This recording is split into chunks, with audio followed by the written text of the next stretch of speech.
are here with Maria Teresa de Calcutta, a holy woman who has transcended the barriers of Catholicism and has become a symbol of all cats. A woman who has given herself, body and soul, to help the most helpless and humble ones.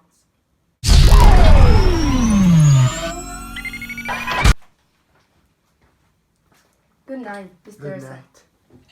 Well, as we know, you are one of the most important religious figures of the moment. But when did you start to believe in God? Who or what taught you? Well, I grew up in a religious family, and my mother taught me the values and love towards God. Uh, when I was 5, uh, I had my first communion, and at the age of 12, uh, I knew that I wanted to be a kind of missionary. It was then when I received the call of God.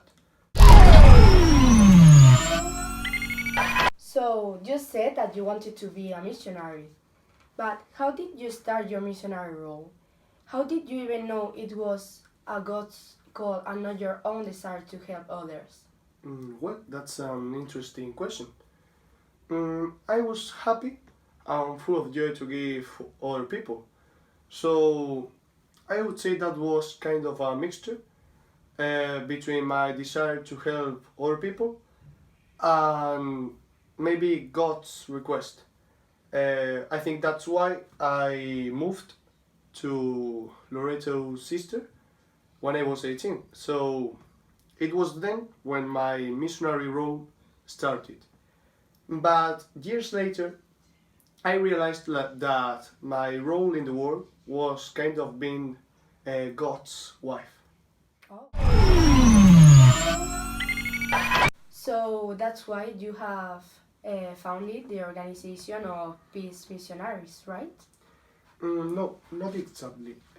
Years later, when I was on my way to my annual retreat, I received what I call a call into the call. God contacted me again, and nowadays I don't really know why He chose me. Oh, it's quite curious. So this call, it was like the other one. Did you feel the same feeling again as the other? No, not at all. This call was much more intense. For months, Jesus revealed me by dreams and visions. His pain for the forgetfulness poor ones and their ignorance of him, and also his desire to be loved by them. That's why I decided, well, he asked me to found this religious congregation. Wow, that's awesome. Few people have been fortunate to be called by God. Throughout your experience, you have seen so many types of lives. So what would be your advice to others? Well, my advice would be to know how to forgive and not to be guided by selfishness. Uh, mm, it's important to be guided by love instead of fear, and it's true that maybe the most beautiful day we have is today because today we can do things well, and that's really important for our future.